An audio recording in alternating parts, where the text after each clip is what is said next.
Hi மக்களே, எல்லோரும் எப்படி இருக்கீங்க? நல்லா இருக்கீங்களா?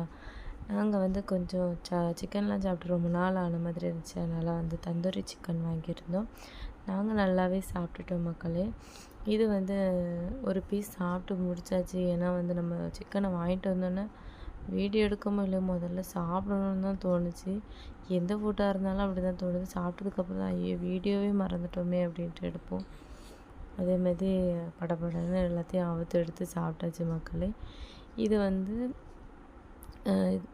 இந்த மயோனைஸ் ரொம்ப எடுக்காதீங்க, கொஞ்சமாக எடுத்துக்கோங்க. இதில் நிறைய ஆயிலெலாம் சேர்த்துருப்பாங்க இல்லையா? இது நாங்கள் சரி பையன் ஸ்கூலுக்கு போயிருக்கானா, அவனுக்குமே கொடுத்து சாப்பிடணும். ஏன்னா நாங்கள் சாப்பிடும்போதே நினச்சோம், சரி பிள்ளையும் சாப்பிட்டா நல்லா இருக்குமே அப்படின்னு சொல்லிட்டு நான் ஆளுக்கு ஒரு பீஸ் எடுத்து சாப்பிட்டுட்டு லெமன்லாம் வச்சுருந்தாங்க, அதெல்லாம் நல்லா புழிஞ்சு விட்டு சாப்பிட்டோம் மக்களே. ஒரு பீஸ் அந்த லெக் பீஸ் மட்டும் நான் பையனுக்காக எடுத்து வச்சுருந்தேன். இதை அவன் வந்தோடனே நம்ம ஈவினிங் ஆட்டு கொடுத்துக்கலாம் அப்படின்னு சொல்லிட்டு நைட்டு முக்கால்வாசி நாங்கள் சிக்கன் எடுக்க மாட்டோம் மக்களே. மத்தியானம் எடுத்துக்கிட்டோன்னு வச்சுக்கோங்களேன், கொஞ்சம் ஜீரணமாயிரும். அதுக்கு நல்லா அவனுக்காக நான் பேக் பண்ணி வச்சுட்டேன்னா ஒரு ஃப்ரெஷ்ஷாக வந்தோடனே வெளியே அப்படி வச்சுருங்க. வெளியே வச்சுட்டு கொஞ்சம் லைட்டாக தவாவில் கூட போட்டு சூடு பண்ணி கொடுத்துக்கலாம், இல்லை அப்படி கூட கொடுத்துக்கலாம். நான் அப்படியே எடுத்து வச்சு ஒரு இதில் அதே நியூஸ் பேப்பரில் பேக் பண்ணிவிட்டு மறுபடியும் எடுத்து வச்சு இது பண்ணி ஈவினிங் வந்தோன்னே கொடுத்துட்டேன். கொஞ்சம் ஜீரணமாகிறதுக்கு கோழி சோடா வாங்கியிருந்தோம். அதையும் குடிச்சிட்டோன்னு வச்சுக்கோங்களேன், நம்மளுக்கு எந்த நெஞ்சரிச்சலுமே இருக்காது. சாப்பிட்டு முடித்ததுக்கப்புறமாட்டு இன்றைக்கி ஈவினிங் ஸ்கூல்லேருந்து என்ன ஹோம்ஒர்க்லாம் கொடுத்தாங்க அப்படின்னு செக் பண்ணி பார்ப்போம். ஃபுட்டெல்லாம் சாப்பிட்டுட்டானுங்கிறத ஃபஸ்ட்டே பார்த்துருவேன். இது ஃபஸ்ட்டே நம்ம பார்த்துட்டு இதான் ஹோம்ஒர்க்கு கொடுத்துருக்காங்கன்னு பேக்கில் வச்சதுக்கப்புறமாட்டு அவனை நான் ஈவினிங் எழுத வைப்பேன். ஃபஸ்ட் டைம் ஸ்கூலுக்கு போயிட்டு வராங்கிறதுனால அவனுக்கு பென்சில் கூட பிடிக்கிறது எப்படின்னு தெரியாது. பட் வீட்லேயுமே அவனுக்கு இது நாள் வரைக்கும் எப்படி சொல்லி கொடுத்ததே இல்லை. 3 வயசு 2 வயசு ஆகுது. ரொம்பலாம் போட்டு சொல்லண்டா, ஸ்கூலுக்கு எப்போ போகிறானோ அப்போ பழகிட்டு அப்படின்னு நான் விட்டுட்டேன். ஃபஸ்ட் டைம் பென்சில் பிடிக்காம மக்களே, உண்மையிலே இப்படி பென்சில் பிடிப்பாங்கிறத நான் நினச்சி பார்க்கல. அவனே பென்சில்லாம் பிடிக்க ஆரம்பிச்சிட்டான். சில பிள்ளைங்க பென்சில்லாம் பிடிக்க மாட்டாங்க, பிடிக்கிறதுக்கே பழகிறதுக்கு ரொம்ப நாள் ஆகும். பென்சில் பிடிக்க தெரிஞ்சதுனால ஓரளவுக்கு அந்த எழுத்தெல்லாம் இவ்வளோ தூரம் வருமாங்கிறதே நான் நினச்சி கூட பார்க்கல. முதல்ல போட சொல்லி கொடுத்துருந்தாங்க. இங்கே பாருங்கள், 3 நான் கையை பிடிச்சி போட்டிருந்தேன். அந்த 3த்தையுமே லாஸ்ட்டு நான் அழிச்சிருவேன் பார்த்துக்கோங்க. போட வச்சு பழகிறதுக்கப்புறம் அந்த 3த்தையுமே அழிச்சிட்டேன். எவ்வளோ அழகாக போடுறான்னு எனக்கே ஆச்சரியமாக இருந்துச்சு. அவன் மேலேருந்து போட்டு போட்டு பார்த்தான், வரவே இல்லை.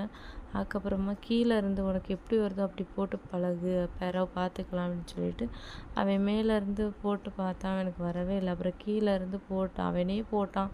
சரி இருக்கட்டு அப்படின்ட்டு நானுமே விட்டுட்டேன். அவங்களுக்கு எது வருதோ அதுதான் நம்ம செய்யணும், நம்மளுக்கு இதுதான் அப்படிங்கிறத நம்ம திணிக்கக்கூடாது அப்படிங்கிறதுனால அவனுக்கு ஓரளவுக்கு வளர்ந்ததுக்கப்புறம் தெரியும். இல்லைனா கூடிய சீக்கிரம் 2-3 நாளே அவன் இப்படி போட்டு பழகிடுவான். இது என்னதுன்னு கேட்டேன், சீனு அழகாக சொன்னான். அதுவுமே எனக்கு ரொம்ப இதாக இருந்துச்சு. அவனே அழகாக போட்டது எனக்கு ரொம்ப வியப்பாக இருந்துச்சு.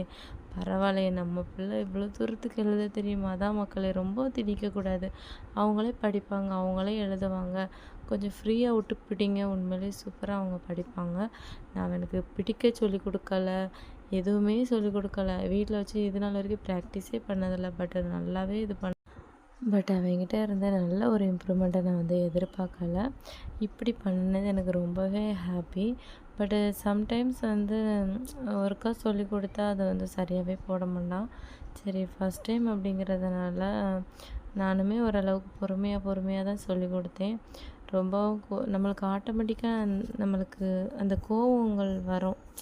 நம்ம ஒரு இதை சொன்னோன்னா நம்ம ரிட்டன் அதை போடலைன்னு வச்சுக்கோங்களேன், கோவம் வரும்.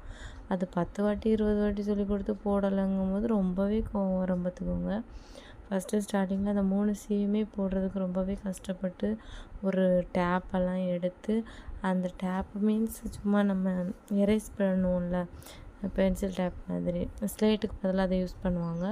அது கடைகள்லாம் கேட்டால் கிடைக்கும். அதில் இந்த சீயை ஃபஸ்ட்டு போட சொல்லி ப்ராக்டிஸ் பண்ணேன். பட் அதில் போட்டு ப்ராக்டிஸ் பண்ணதுக்கப்புறம் நோட்டில் எழுதினப்போவுமே நம்மளுக்கு அது ஒழுங்காகவே வரலை, தப்பாக தான் போட்டான். போட தான் குழந்தைங்களுக்கு வரும். போட ட்ரை பண்ணிக்கிட்டே இருந்தோன்னா வந்துரும். இந்த மாதிரி நம்மளுக்கு வந்து வீக்லி இப்போ சி மட்டும் எடுத்துக்கிட்டோம் அப்படின்னா, ஒரு வாரம் ஃபுல்லா அவங்க சிய ப்ராக்டிஸ் பண்றாங்க. அதுக்கப்புறம் அந்த எந்தெந்த லெட்டர்ஸை ஃபஸ்ட்டு போடுறாங்களோ, இப்போ 1 போட்டாங்கன்னா, அந்த ஒரு வாரம் ஃபுல்லா 1 ப்ராக்டிஸ் பண்ணுறாங்க. அப்படியா தான் இருக்குது எல்கேஜிக்கு. ரொம்பலாம் ரஷ் இல்ல. ரொம்ப ஈஸியான சிலபஸாக தான் இருக்குது. பட் நான் வந்து என்னோடய வயசு பார்க்கும்போது, நான் சின்ன வயசுலேருந்து ரொம்ப கஷ்டப்பட்டேன். சொல்லிக் கொடுக்குறதுக்கும் வைக்கிறதுக்கும் யாருமே கிடையாது. நம்ம பிள்ளை வந்து கஷ்டப்பட்டுறக்கூடாது. நம்ம பிள்ளை நல்ல ஸ்கூலில் படிக்கணும். நல்ல மாதிரி படித்து நல்ல நிலைமைக்கு ஆகணும். ஏன்னா நாளைக்கு வந்து அவனுக்கு படிப்பு தான் அவனுக்கு கை கொடுக்கும். மனுஷங்க யார் நம்மளை சுற்றி இருந்தாலுமே அவனுக்குன்னு இருக்கிறது அவனோட படிப்பு மட்டும்தான். இதே மாதிரி நான் மட்டும் நினைக்கிறேன்னா, என்னோட சுற்றி இருக்கிற எல்லா பேரண்ட்ஸுமே இதை தான் நினைப்பீங்க. அப்படின்னு நினச்சி தான் நம்ம லூஸாக விட்டு விட்டு தான் இது பண்ணுறது. பட் என்னை மாரி எந்த பேரண்ட்ஸ்லாம் சொல்லிக் கொடுப்பீங்க? எப்படி சொல்லிக் கொடுப்பீங்க? இந்த மாதிரி சொல்லிக் கொடுக்கலாம் அப்படிங்கிறத மறக்காமல் கமெண்ட் பண்ணுங்கள். மறக்காமல் நம்ம சேனலை சப்ஸ்கிரைப் பண்ணுங்கள். பாய்.